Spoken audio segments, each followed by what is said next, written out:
Just a second, we'll start.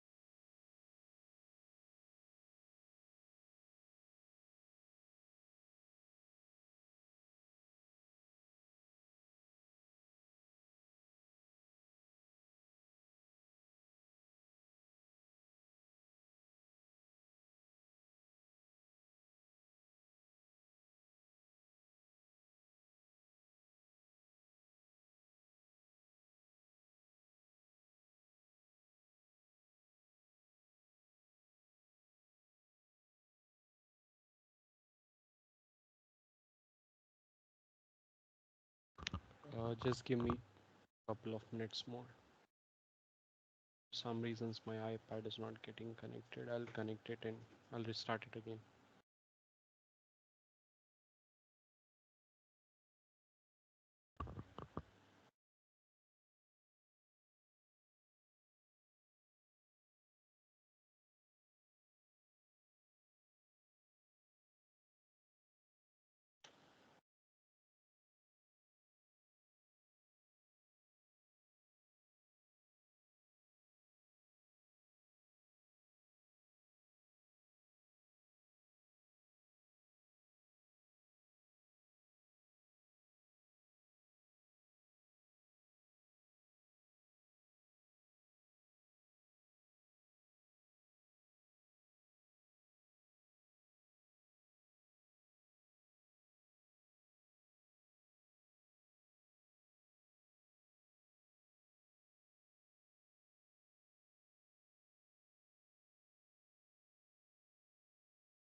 Okay, I'll present now.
Now fine.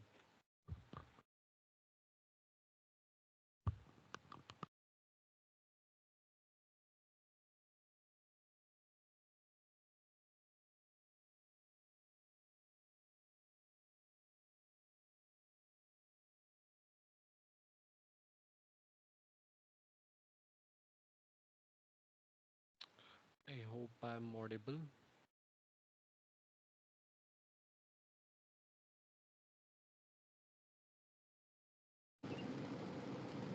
I hope I'm audible.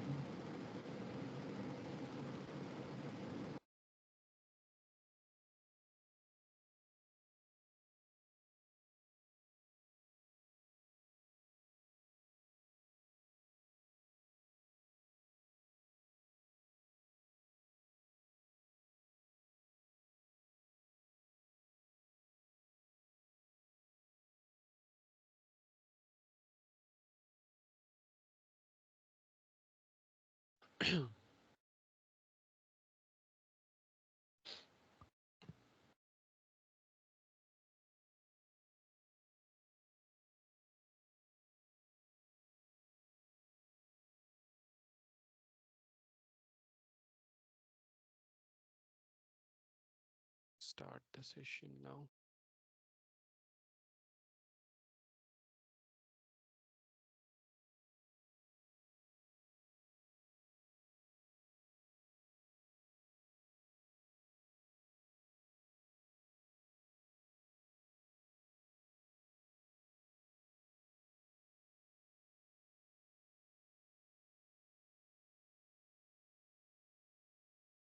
Okay, so welcome to the week 12 interactive session of NPTEL NOC24 EE-28 course, Signal and Systems. Uh, Professor Hitesh Shrimali and Professor Kushal Kesha are the course instructors.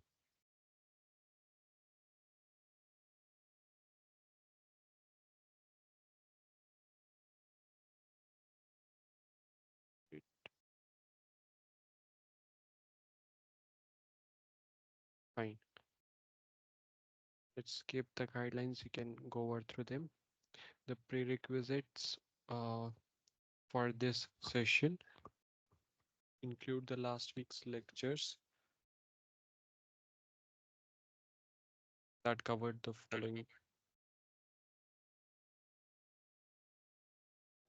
following topics. Okay. The Z transform. Sorry, I was having some audio issue.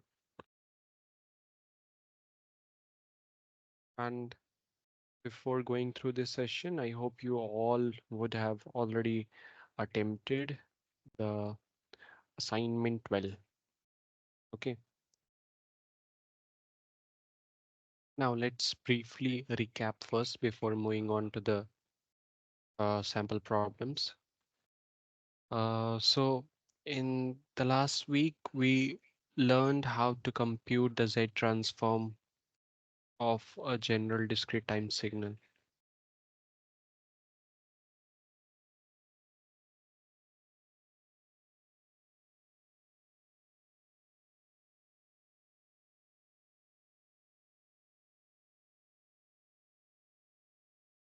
Sorry, the voice is echoing, so that's why I'm struggling a bit.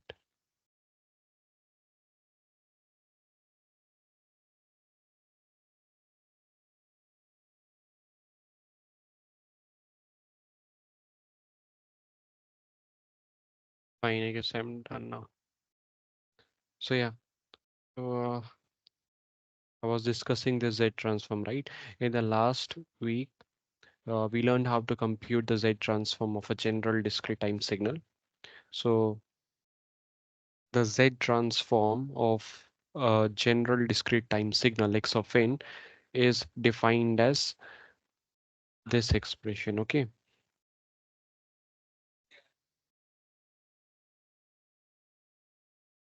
Why is it not?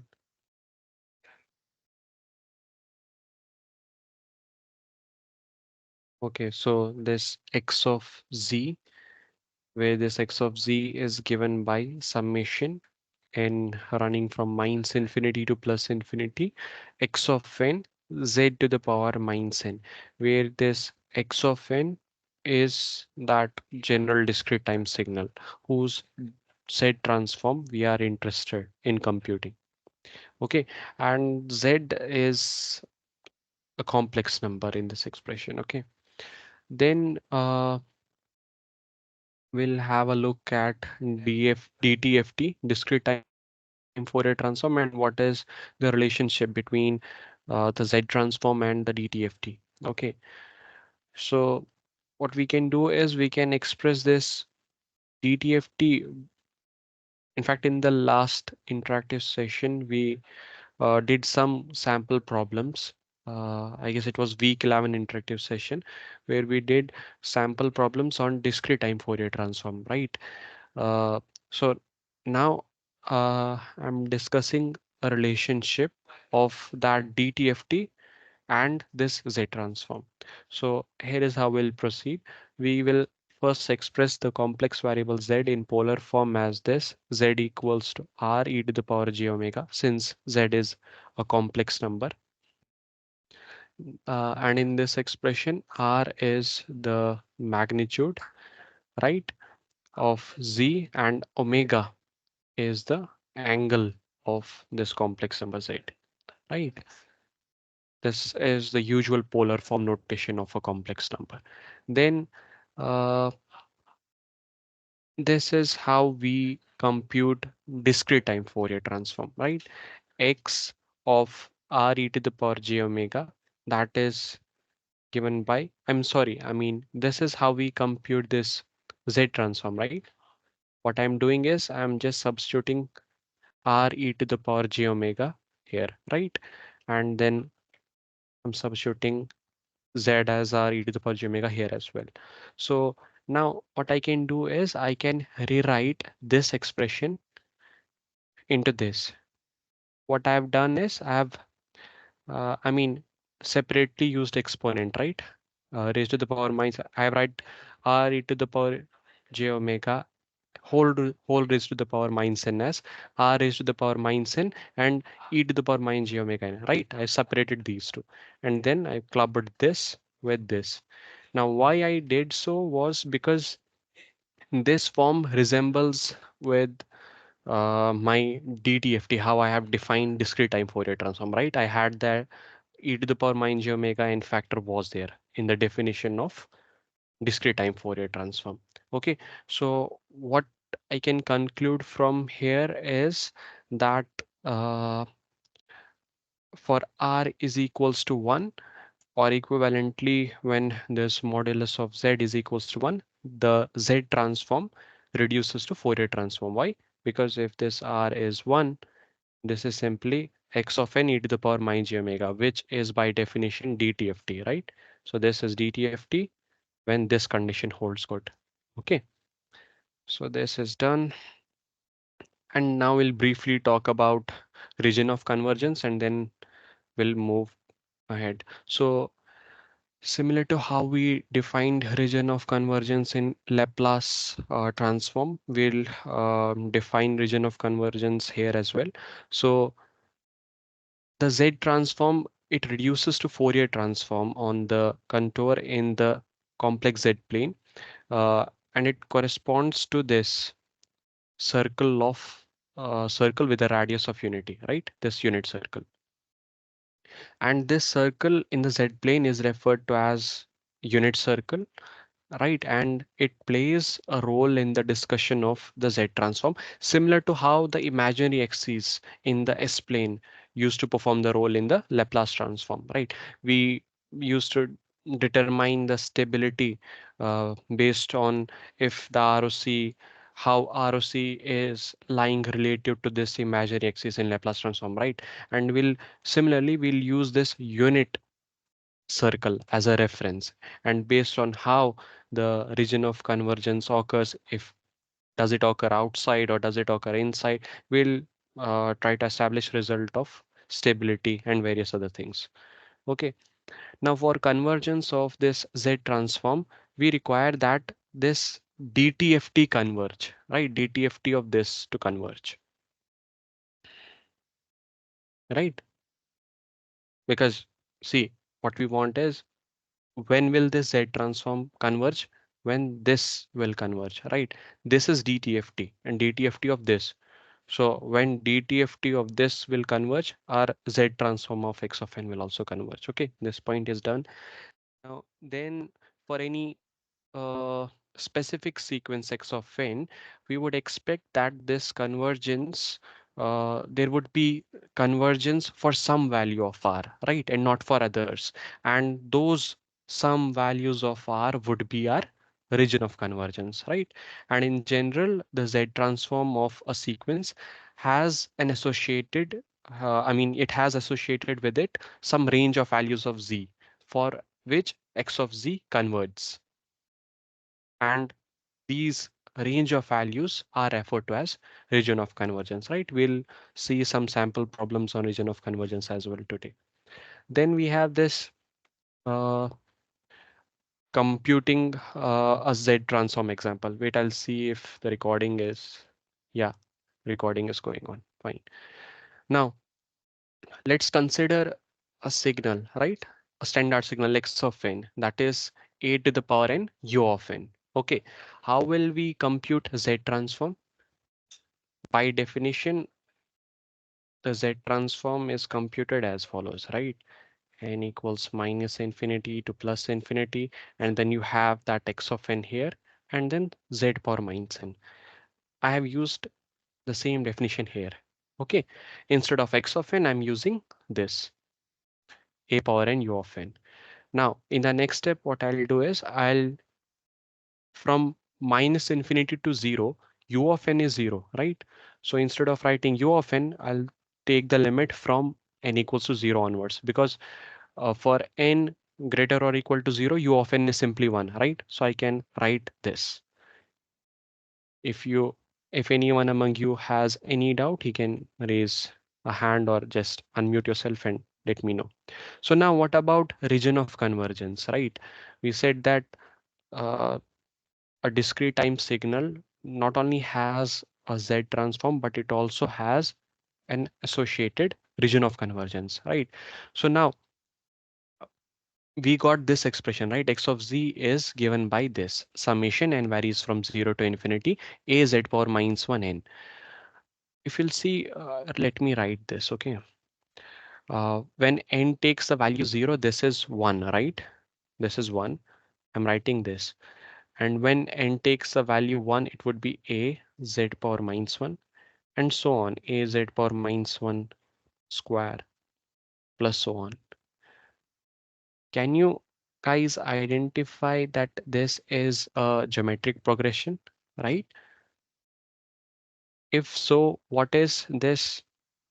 What is R? What is the common ratio here?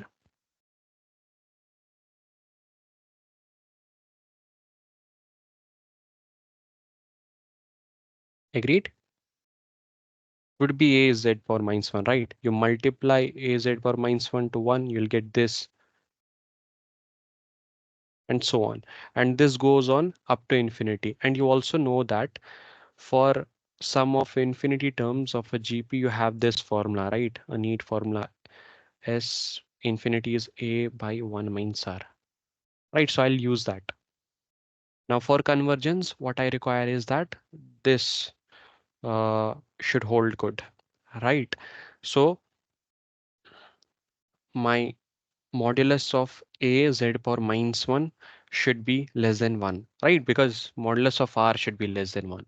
For a geometric progression to converge, this R modulus of R should be less than 1. So here my R is a Z power minus 1. So I'll write this modulus of a Z power minus 1. Modulus of that is less than 1. So a by Z mod is less than 1. This is what I wrote, right? This and this is same. Or equivalently, I can write this, right? Mod Z is greater than mod A. Okay, so what is the result that we obtained? Our Z transform, see, I need to use the result, right? A by 1, sorry, A by 1 minus R, right? A is 1 and R is a Z power minus 1. So I'll I use that result, right? 1 by 1 minus a z power minus 1, right? And then after some manipulations, you will get this z by z minus a. But uh, remember that in order for this series to converge, or in other words, for this z transform to converge, we needed this condition, right? Mod z is greater than mod a. And this is what you will call region of convergence for this discrete time signal and its z transform. Okay, so let's go through few properties of region of convergence. So property number one is that this ROC does not contain any poles.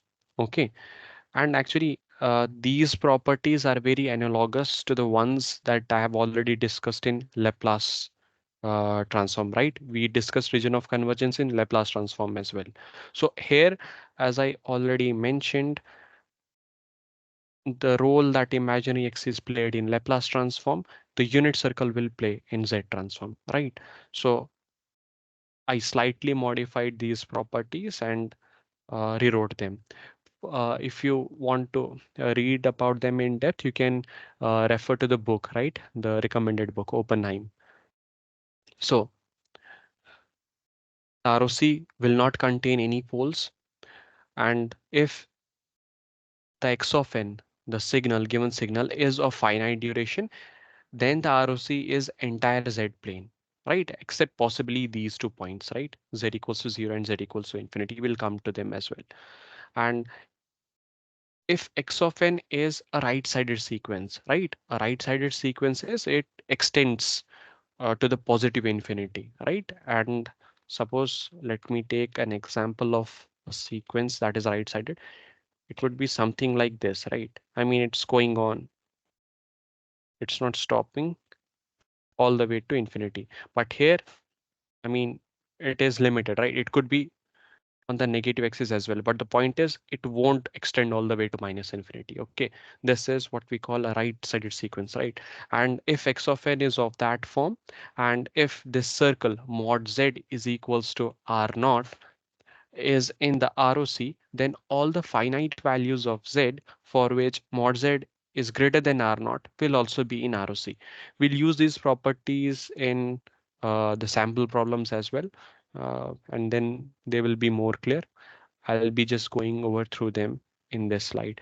If x of n is a left-sided sequence, so this property number 4 is dual of this property 3, right? Here it was right-sided sequence, here it is left-sided sequence. And if this circle mod z is equal to r naught is in the ROC, then all the finite values of z for which this mod z lies in this range will also be in the ROC. Okay, then property 5 is that now we saw what happens in right-sided and left-sided. What if x of n is a two-sided signal, right? If it's a two-sided, then and if the circle mod z equals to r naught is in the ROC, right? Then ROC will consist of a ring in the z plane that includes the circle mod z equals to r naught, right? Then this is property 6. If z transform x of z is rational, ROC is bounded by poles or it extends to infinity, right? Either of the two. If z transform, then property 7. If z transform of x of n is rational, note that for property 6 and 7, I'm using this, right? Keyword rational. Then x of n is right or left sided. The ROC, I mean, then if x of n is right or left sided, then accordingly the ROC is the region in the z plane outside or inside the outermost or innermost pole, right? Let's talk about causality, right? uh, Causality of this LTI system, right? A discrete time LTI system is causal if and only if the ROC of its transfer function is exterior of the circle. Okay, so if you are given any ROC and it's outside, I mean, it is exterior of the circle, right? And I mean, it has this form, right? It extends all the way to infinity, including infinity, then such a system is causal. Okay, and we have a special result if this transfer function is rational. Okay, what if this transfer function is rational one, then it is causal if and only if condition on poles. ROC is exterior of a circle outside the outermost pole. Whatever is the outermost pole, ROC should be exterior to that. I mean circle outside the outermost pole. Okay. And also h of z is expressed as the ratio of polynomials in Z. The order of the numerator cannot be greater than the order of the denominator. So if these two conditions are satisfied and the transfer function is rational, we can say that it is causal. Okay. And what about stability? An LTI system is stable if and only if the ROC of its transfer function includes the unit circle mod Z equals to 1, right? What was the condition in Laplace transform? Sorry, I guess.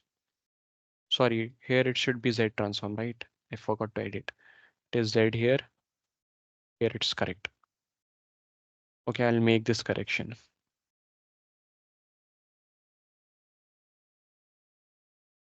Okay, remember what was the result in case of Laplace transform? We said that an LTI system is stable if and only if ROC of its transfer function includes that imaginary axis, right?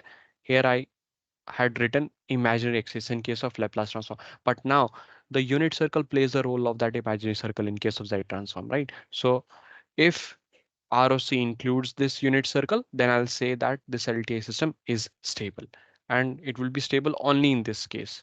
If ROC does not include this unit circle, then this LTI system won't be stable at all. Okay. Now for one particular and very important class of systems, this stability can be characterized very simply in terms of the location of the poles. And that is a causal and a rational transfer function. Okay. So a causal system with a rational transfer function, h of z, it is stable if all the poles of h of z lie inside the unit circle, right? And that is their magnitude should be less than 1, right? If all the poles lie inside, right? Obviously, the magnitude if the poles lie on the unit circle is 1. If the poles lie inside the unit circle, the magnitude would be less than 1, right? That is what it's written over here, right? So if all the poles have magnitude smaller than the 1, uh, I can conclude that the system, this LTI system is stable, provided the transfer function is of rational form and it is causal. Okay, so with that, let's start today's first sample problem, which is uh, for x of n equals to minus alpha raised to the power n, u of minus n minus 1, you need to determine x of z, okay, for mod z less than mod alpha. Okay, so what result would you use? You need to simply use the definition of Z transform for this question. It is pretty straightforward. So use this result and let me know what is the answer. Okay. This is your definition, right? X of z is minus infinity to plus infinity, your x of n, right? And z power minus n. Please use this result and let me know which among these options is correct. Okay, I'll wait a minute and a half.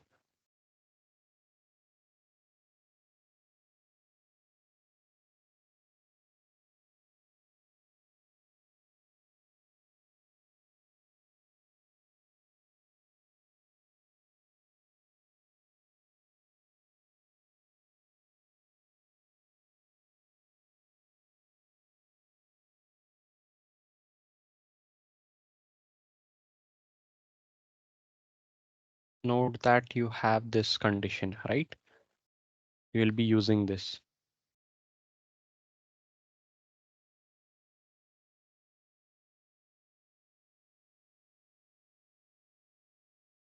Option C, 1 by z plus alpha. Okay.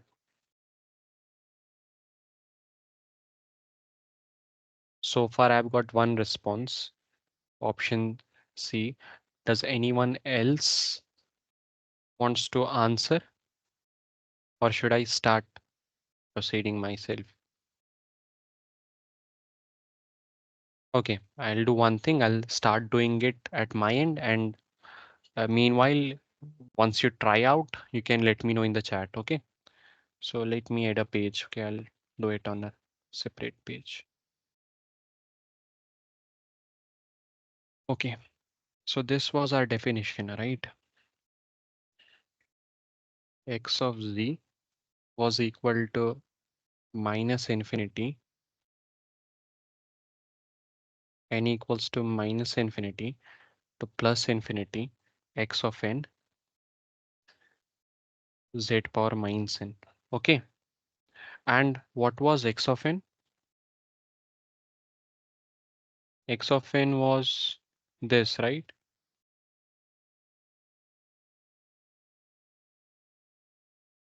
So my x of n was minus alpha power n u of minus n minus 1. Okay. Now, so what I'll do is I'll substitute this x of n here, right, in the formula. So what will I get? X of z is equals to summation n varies from minus infinity to plus infinity minus alpha raised to the power n u of minus n minus 1 and z power minus n. Right, now help me out. What about this u of minus n minus 1? How is this u of minus n minus 1? In other words, when is it 0 or when is it non-zero? Because on the basis of that, I'll change the limits of this summation, right? And I'll simplify the expression. When is u of minus n minus 1 1? Help me out, okay? U of minus n minus 1. What is the condition on n here and what is the condition of n here? Okay, first, what would be the turning point? Minus n minus 1 when the argument is 0, right? So the turning point is when this n would be minus 1, right? Sorry. Okay. When this n is minus 1, this argument would be 0, right? So based on whether this n is greater than minus 1 or less or equal to minus 1, I'll have different values of u of minus n minus 1, right? And u of n is a right-sided signal. So u of minus n is a left-sided, right? So it would be 1 for n less or equal to minus 1. Similarly, it would be 0 for n greater or equal to 1. So how will my summation change? How will the limits of my summation change? When will my summation be 0? Sorry, please correct whenever I commit any mistake. Okay. So how will the limits of summation change? You can unmute if you want to answer. Okay. So it is 0 for n greater or equal to minus 1. So I'll only take from minus infinity to minus 1, right? Because beyond that it's 0. So no point in taking that part. So then it's again same. Minus alpha raised to the power n. U of minus n minus 1 is 1 when it's 1 in this range. So I can skip writing that one. Okay. Z power minus n. If anyone has doubt, let me know. Then I need to expand this, right? X of z is minus alpha. Uh, I mean minus alpha. In fact, I can simplify this as well, right? Wait, I can combine the exponents as well, right? I can write it as minus alpha z power minus 1. So whole to the power n, right? And yeah, the summation which runs from minus infinity to minus 1. Okay, then uh,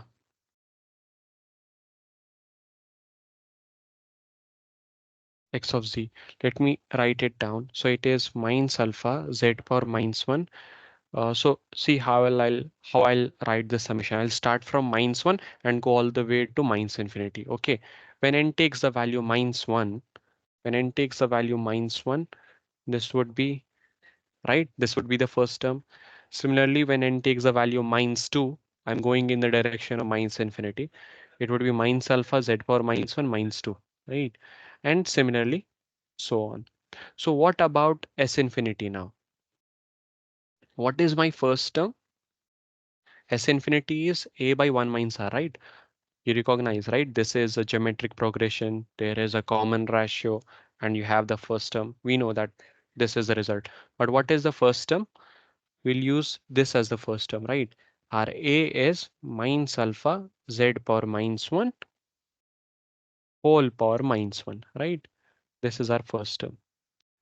What about common ratio? What is our common ratio?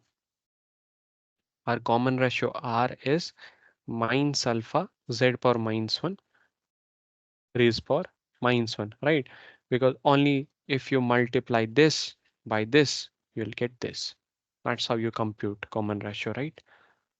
So let me use this result. So your S infinity, and yeah, one more thing. So also your R is this minus alpha by Z power -1. So your R is Z by alpha, right? And your modulus of R should be less than 1, right? We can readily check that that is indeed the case because in the question it was given that mod Z is less than alpha, right? So mod R here is Z by alpha. So mod Z by alpha should be less than 1, right? So mod Z should be less than mod of alpha, right? So this condition holds good, right? Since we had to determine Z transform under this condition, we can use this result because this series converges. Okay, so let me remove this part.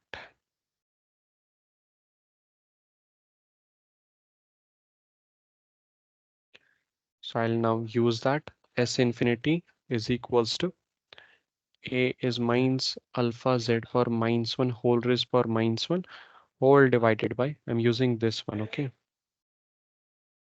1 minus alpha Z power -1 whole raised for -1, right? This is the result. Then uh, then what can we do? So we can rearrange this, okay? So if I'll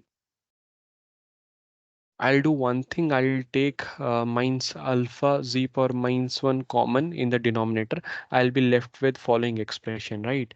-1 whole divided by 1 minus, it would be minus alpha, sorry, it would be,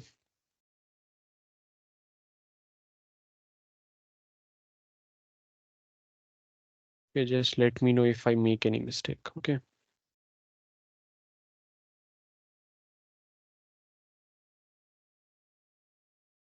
I took this alpha Z power -1 in the denominator, right? And in the here I have 1 minus 1 by alpha Z power -1. So what did I do in this step?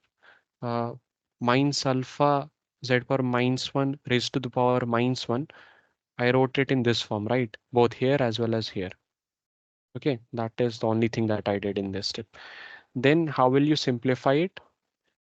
Then it's simple, right? S infinity is -1 whole divided by alpha Z power -1, right? Plus 1. Why?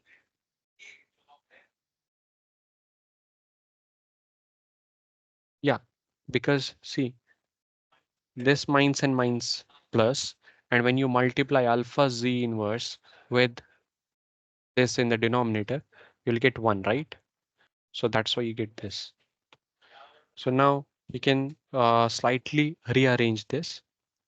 You get this -1 whole divided by alpha by Z plus 1, right? So your S infinity is minus Z all divided by Z plus alpha. Okay, and this is your result. And yeah, remember, this is true when for all mod Z is less than mod alpha, because I showed you, right? Only when this is true, mod R will be less than 1. And when mod R will be less than 1, only then will this series converge. Okay, I hope this part is clear. Is this clear? Shall we move on to the next one?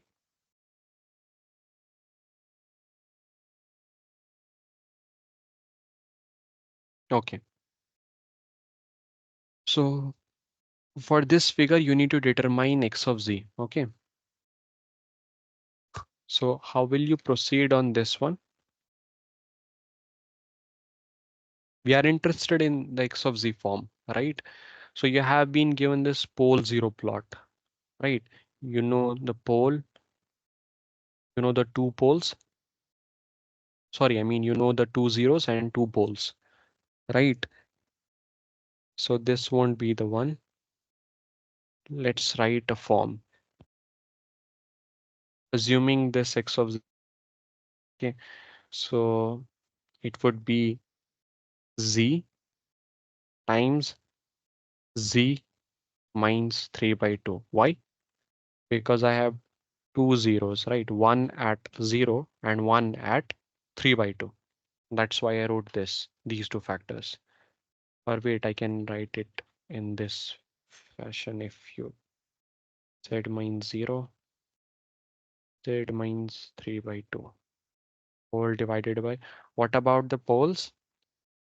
Z minus 1 by 3 and z minus 1 by 2. So which option is correct? Option C is correct, right? Uh, Wait, in the previous question, option B was correct, right? So I guess I should mark this one. So we are done with these two questions.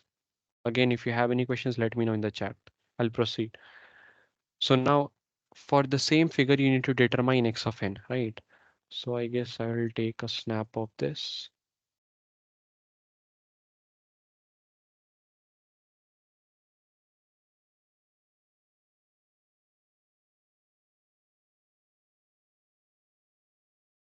This is your same figure. And what do you need to determine?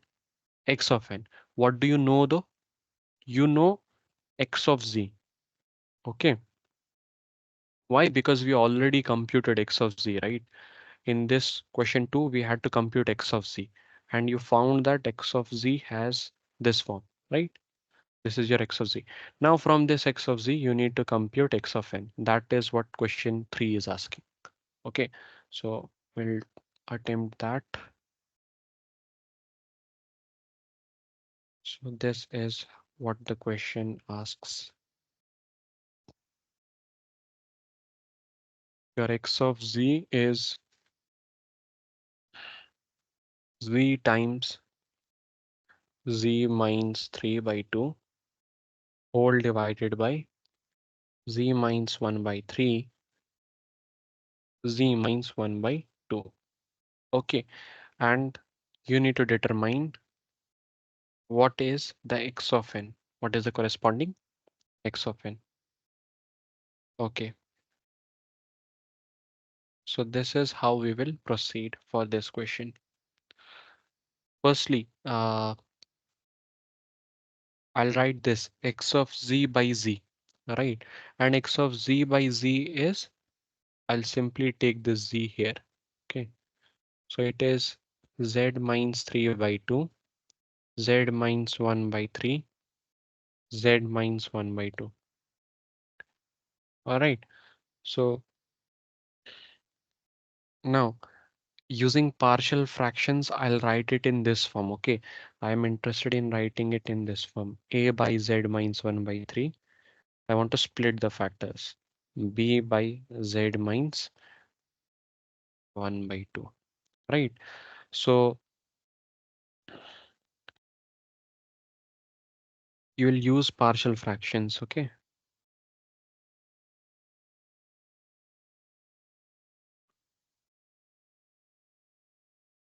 I've already used partial fractions, I guess 2 to 3 times in previous live interactive sessions. So I'll not waste time in doing that again.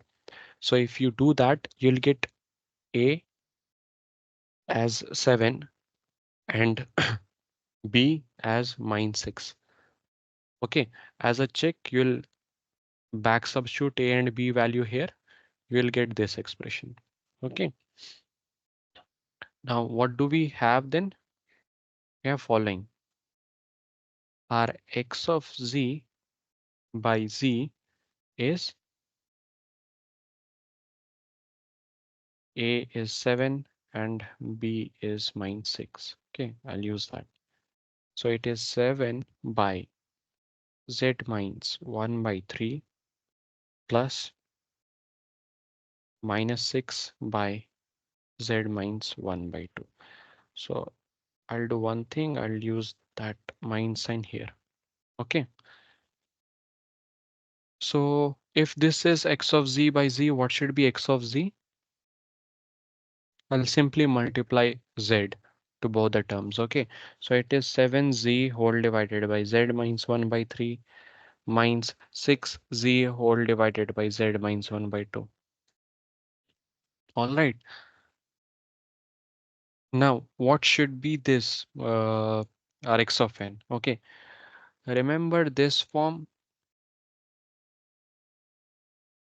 this z by z minus 1 by 3. We already saw this before, right? In the example. Where was that example? This, right? Z by z minus a. When had we obtained this z by z minus a? Rx of n was of this form, a power n u of n. So this is a result that you should actually remember. Okay, and I guess you already would be knowing this since I had shown this example, so you can use this as a reference. So I'll use two results. Okay, where, where was this? Okay, for this I use that result. So 7 is a factor that you can take out. You'll be left with this a power n. A here is 1 by 3. So 1 by 3 power n u of n. Now what about this one? You have this z by z minus 1 by 2. Okay, for z by z minus 1 by 2, you will again use the same result, right? So you'll write minus 6. This is again of the form z by z minus a. So you'll write a power n. So here a is 1 by 2, 1 by 2 power n u of n. Now we are also interested in region of convergence, right? What was the region of convergence in this example? Here the region of convergence was our mod z is greater than mod a, right? So the region of convergence for these two, right? We use two expressions. Here region of convergence would be mod z is greater than mod 1 by 3. I'll write 1 by 3, right? Because mod 1 by 3 is 1 by 3. And for this one, it's mod z is greater than 1 by 2. Okay. Now, which one is greater, right? We have two things. Mod z, I mean, these are actually two circles, right? One circle is 1 by 2 and the other circle is 1 by 3. Which one is having the more radii?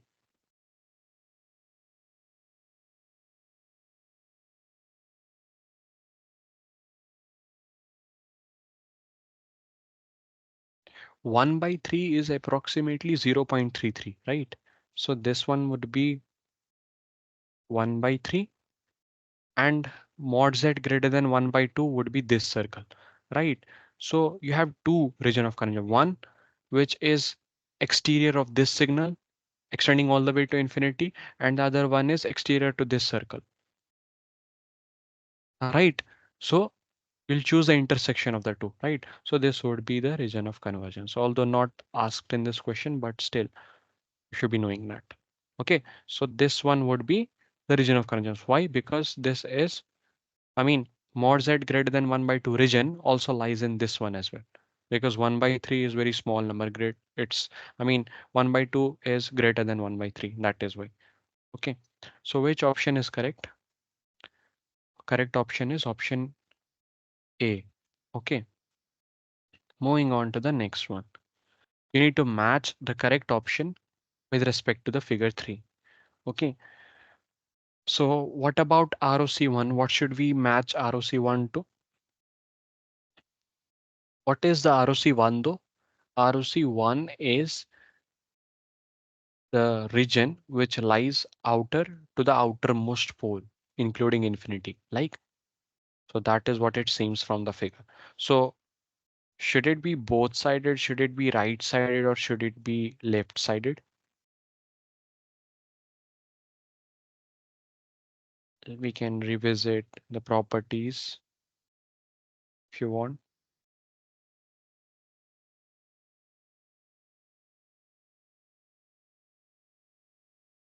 So since ROC1 is outer to the outermost pole, the comment that you can make on x of n is that x of n is this right sided, right? So we'll map that. So our ROC is right sided. ROC1 is corresponding to a right sided signal. What about ROC2? What is ROC2 though? It lies between the poles, right? Between pole 1 by 3 and this is the region ROC2. So what should be the corresponding signal x of n if this is the ROC?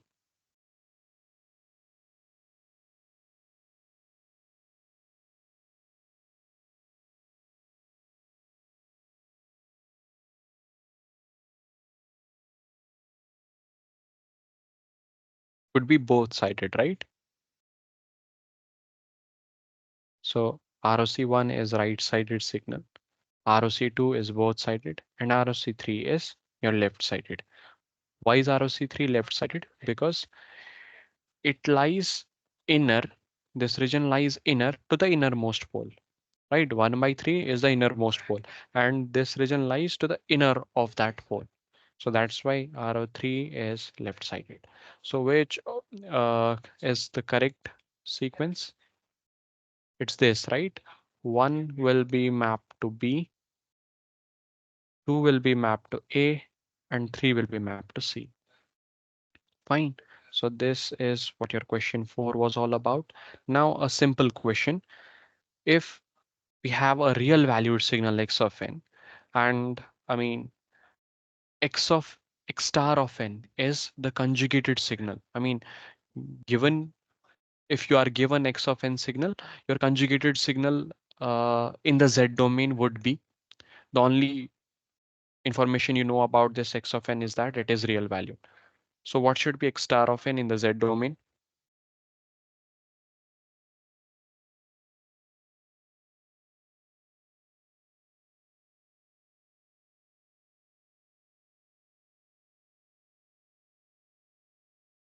If you know the answer, please let me know by unmuting yourself. Else I'll start solving it. This one is simple though.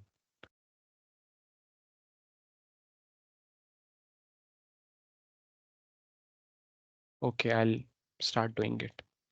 So see, the information that you know is that x of n is real valued. What conclusion do you make after having this information? You make this conclusion, right? X of n and the conjugated signal are same. Why? Because there is no imaginary part. The signal is real valued. Okay.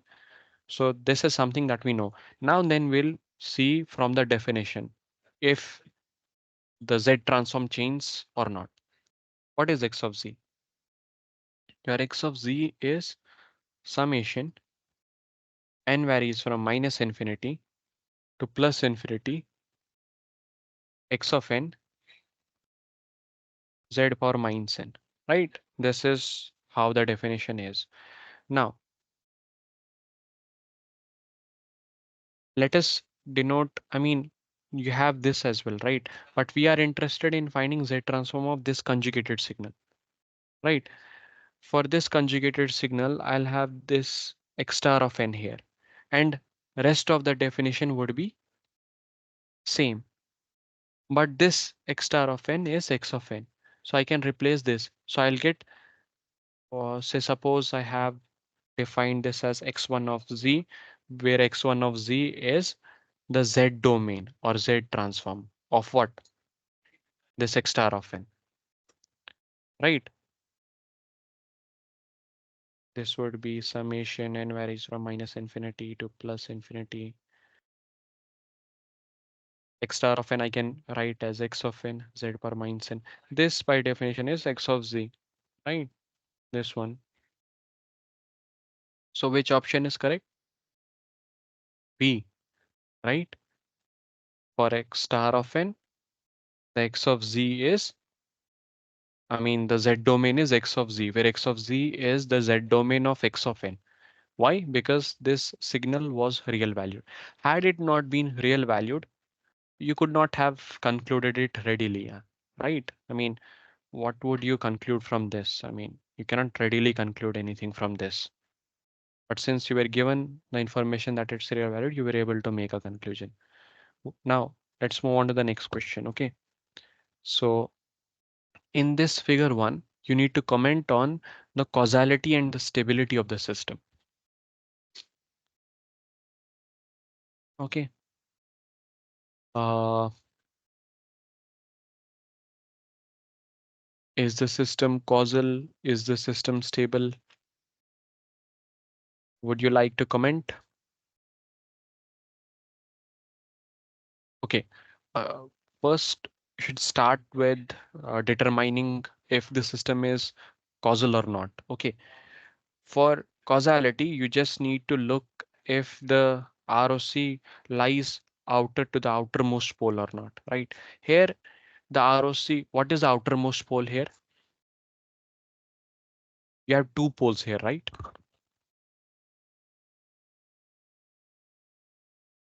I would prefer this session to be interactive one. We have two poles here, right? In this figure one. What are the two poles? This is your pole one and this is your pole two, right? 1 by 3 and 1 by 2. Which is the outermost pole? Outermost pole is this one, right? 1 by 2. And does the ROC lie to the outer of the outermost pole? Yes, right. It lies to the outer of the outermost pole. So you can conclude that the system is causal. I guess I should write this as well so that you could have something if you revise. So ROC is outer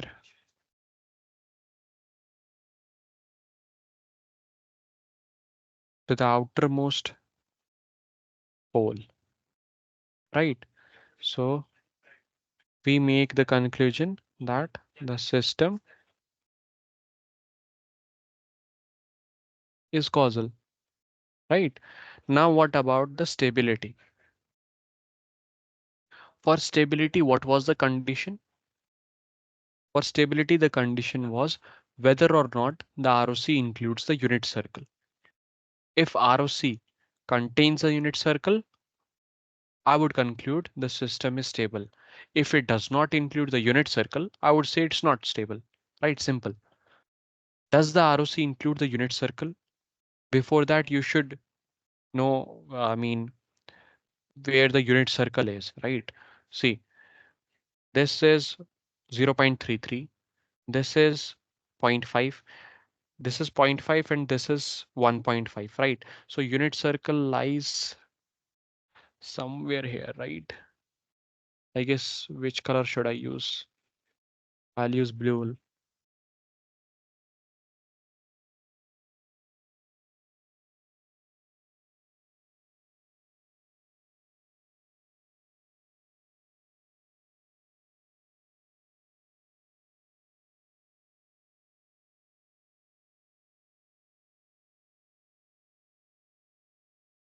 In the figure, it was not shown that the ROC is bounded, right? So what do we'll assume that this ROC, I mean, it extends all the way to infinity. So again, the question is same. Does the ROC include the unit circle? Yes or no?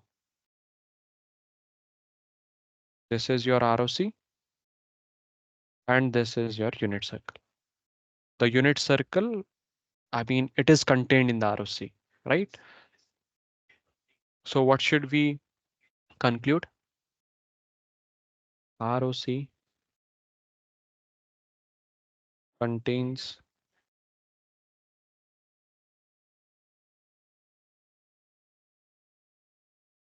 the unit circle, right? So the system, the system is stable, okay? Done with this question 6 as well. Question 6, although a simple one, it was an important one. Likewise, question 4 was also a good one. I mean, it tested concept, right? Fourth and sixth one. Now, I would prefer if you answer this one. In figure 3, which is shown beside, considering RO2, comment on the stability and causality of the system. Which is ROC2?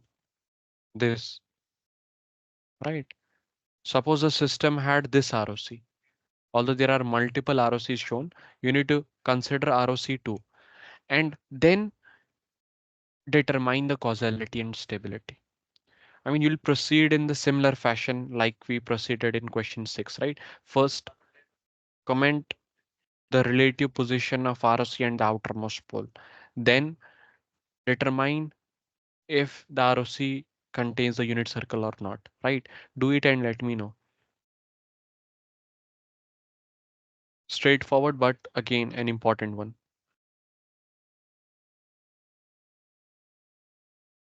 Please let me know either through chat or by unmuting.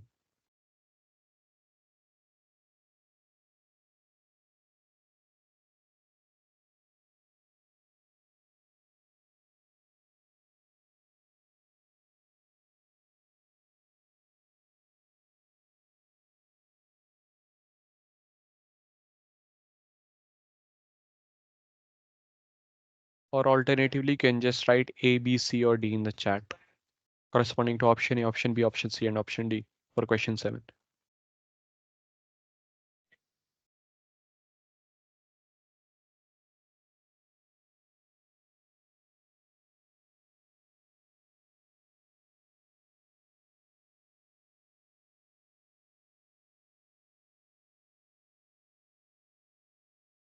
Am I audible?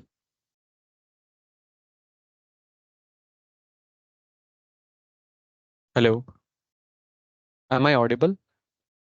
Can anyone let me know?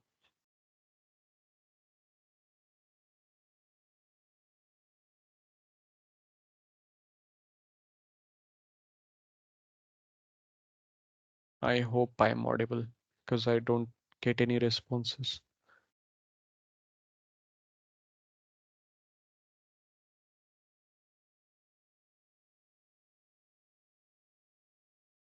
Let me write in the chat. Am I audible?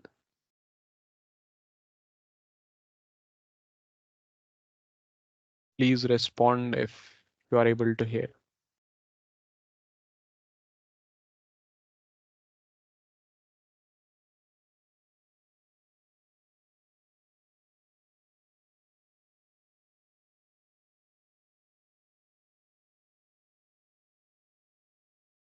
No responses. Okay, I guess I'll assume I am audible. Okay, now, as I had already, I mean, proceeded in the question 6, I'll proceed in a similar fashion. For ROC2, does the ROC lie to the outside of the outermost circle? I mean, outer to the outermost pole. It does not, right? In fact, it lies inner. to the outermost pole. You have two poles here, right? Pole 1, pole 2. Which is the outermost pole? This one, right? Where is your ROC? Your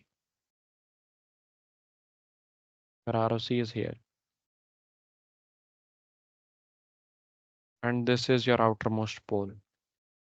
So this ROC lies to the inside of the outermost pole. In other words, it does not lie outside to the outermost pole. So what will I conclude? I'll save my time, okay? It is not causal, okay? But I'll still copy.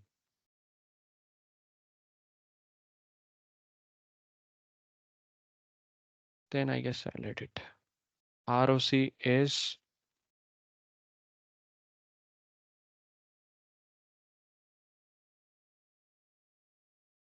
inner to the outermost pole. So system is uh, non-causal, okay? Because ROC does not lie outer to the outermost pole. Similarly, the second argument, simple.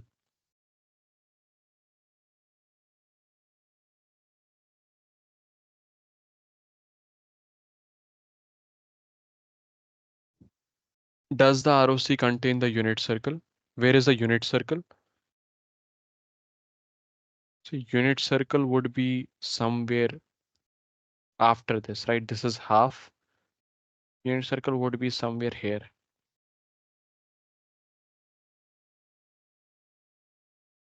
And where is your ROC2? This is your ROC2, right? So does the ROC contain the unit circle? No, it does not, right? So what will you comment on the stability? You should conclude that this is not stable, right? It's unstable. So we'll write ROC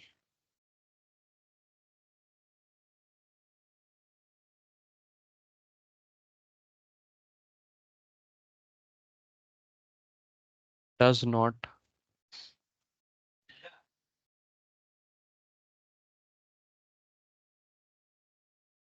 contain unit circle, right? So the system is unstable, okay? Now what about question number 8? Considering the ROC1, you need to comment on the causality and the stability of the system.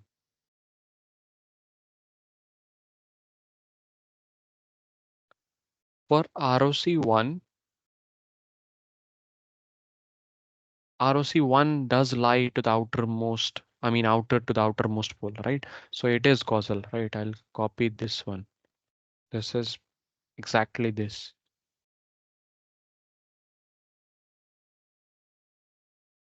In fact, question number 7, 8, and 9 are actually the three cases. And this is a good question. Now, what about the stability? Does ROC1 include the unit circle? It does, right? ROC1 would include the unit circle. Here it was ROC2, right?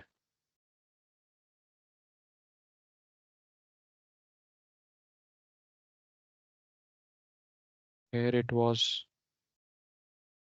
ROC1, ROC1. What about ROC1? It contains a unit circle, right?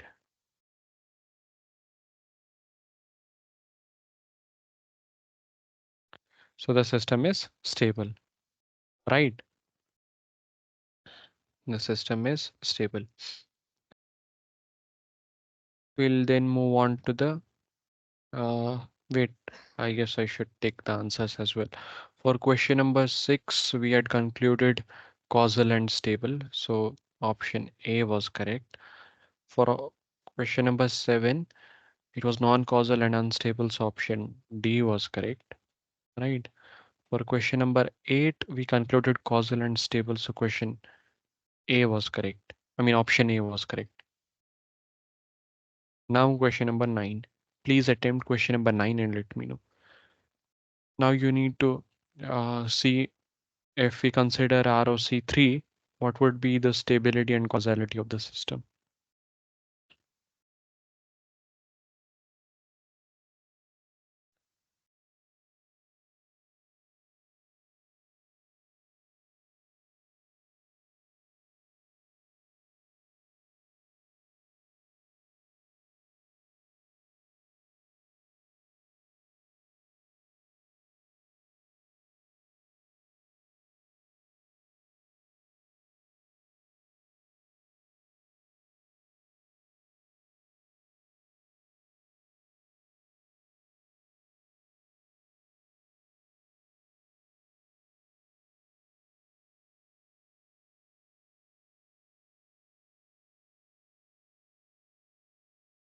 Okay, I guess I gave enough time.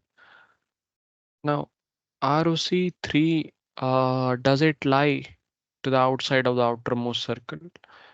It does not, right? In fact, ROC, wait, let me copy.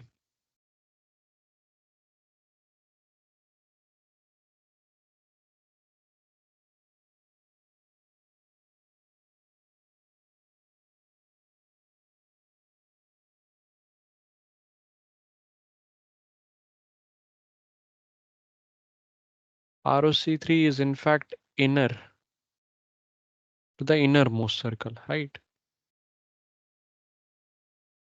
So it is not exterior to the outermost pole. So the system is non-causal, right? Only when the ROC is outer to the outermost circle will you conclude that system is stable. Okay. I mean, sorry, the system is causal. Here, the system was non-causal. Now, does it contain the unit circle? No. Why? Because unit circle is somewhere here, right? And this is your ROC3. So since it does not contain the unit circle, I'll go with this result.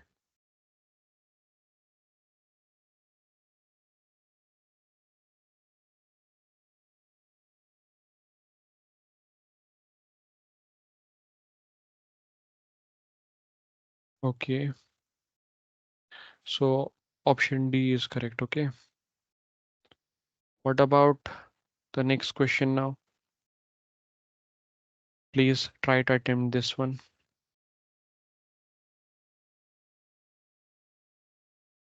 One among you is on hold. Okay, anyway, for a possible stable and a causal system, you need to choose the ROC in figure 4 for the following equation. Okay,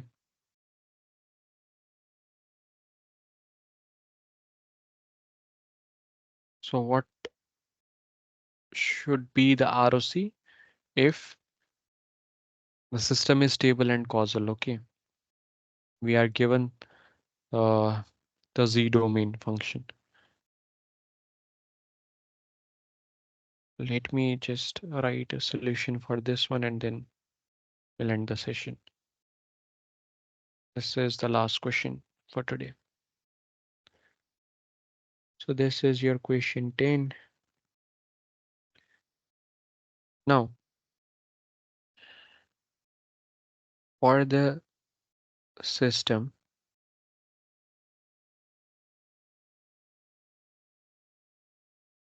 to be causal,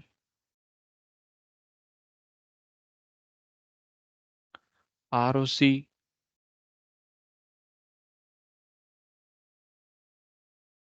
must be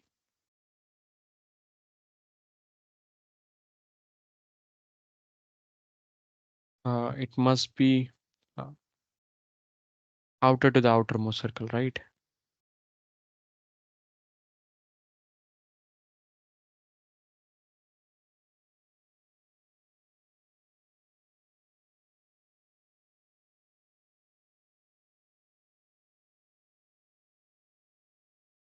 I mean pole, right? ROC must be outer to the outermost pole. Only then the system would be causal. What about stability?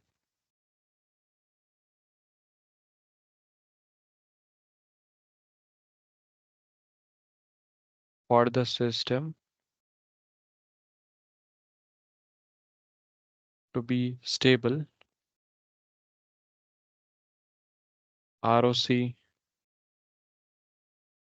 must contain unit circle,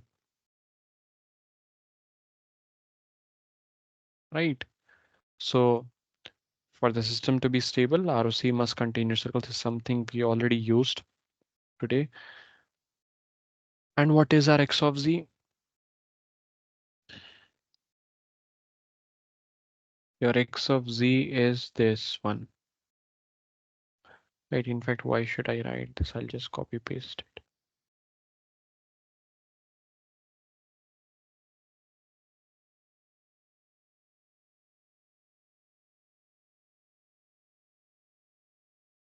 Right, this is your X of Z.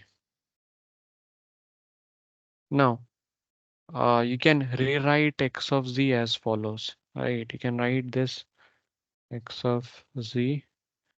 I, I mean, if you multiply throughout by Z raised power 4 in the numerator and denominator, right? I mean, I multiply this by Z raised power 4 and this by Z square into Z square, one each for these two factors, you'll get following.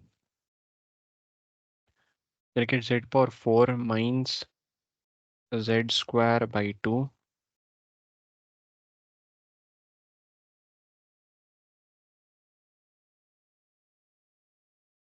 whole divided by Z square for this factor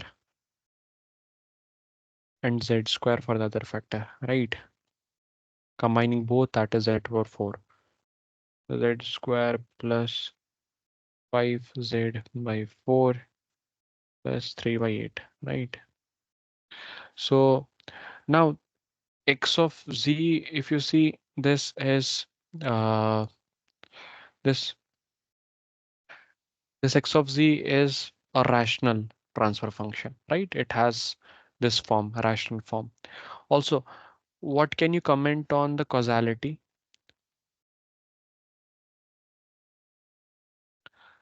See, if we choose ROC1, see, one thing is clear. What is the outermost pole? Your outermost pole is this, right? Minus 3 by 4. You had many poles, right? 1, 2, 3, 4. But the outermost pole is this one, right? And only ROC1 lies outer to this outermost pole, right? The rest of the ROC, they lie inside. So at least if you want the system to be causable, we want both, right? Stability and causality. So for causality, you will shortlist only ROC1, right? Only ROC1 satisfies this criteria. So I will write this. So uh, for system to be causal,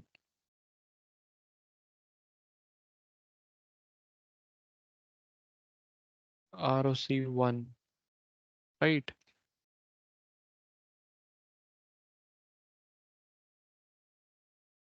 We get ROC1. Now, then we'll use the result that I had discussed earlier. Now we have two conditions. Your X of Z is a causal system because we are using ROC1 as the, I mean, we are considering ROC1 as the region of convergence.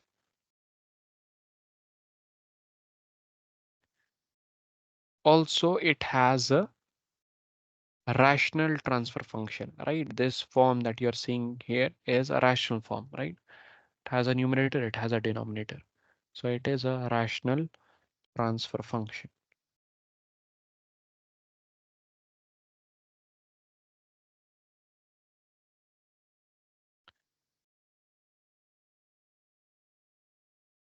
So when will it be stable? It is stable.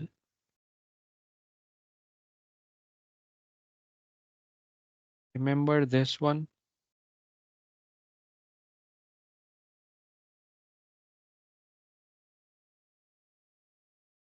A causal system with a rational transfer function is stable only and only if the poles they lie inside the unit circle. In other words, all the poles should have magnitude smaller than 1, right? I'll use this result. If this holds good, then I'm good to conclude that the system is stable. So is that indeed the case? What is the magnitude of this pole? 1 by 2. What about this? 1 by 2. This 1 by 2. This 3 by 4. All of them have magnitude less than 1, right? This 3 by 4 is 0.75, which is less than 1. So I can conclude that all the poles have, it is stable because all the poles, right, of x of z, they lie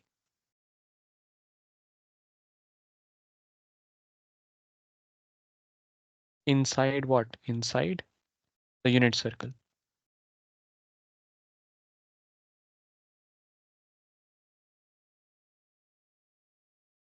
Okay, let me in fact state the poles as well. So the poles of x of z are as follows. We have plus minus half j, two poles, right? Plus j by 2 and minus j by 2. That I wrote like this. And then I have this minus half and minus 3 by 4, right?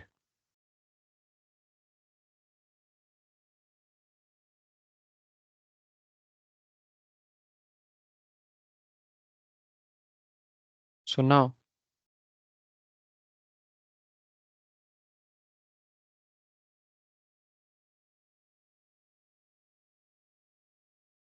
all have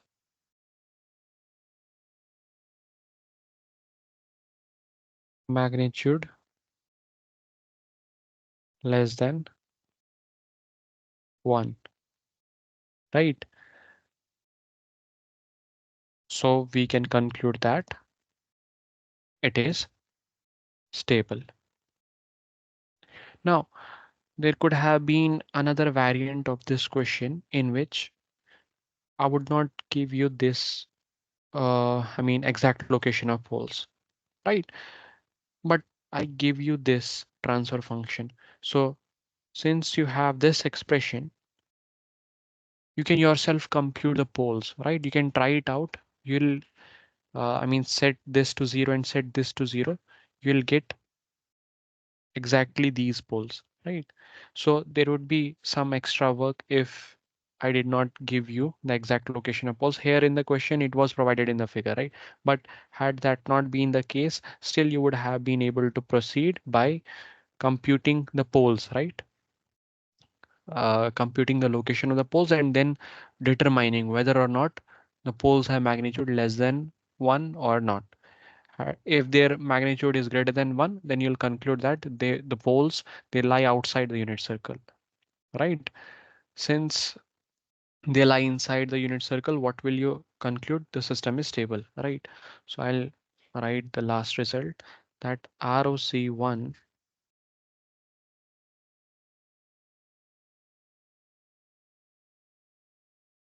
is stable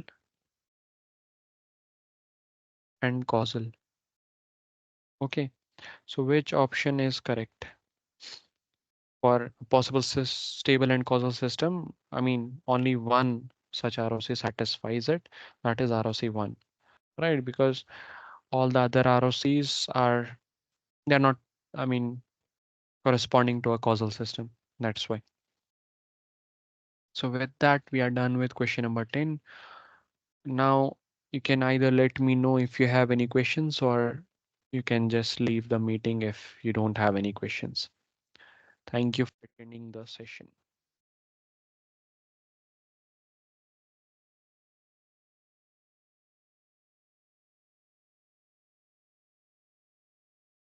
I guess I'll be ending this.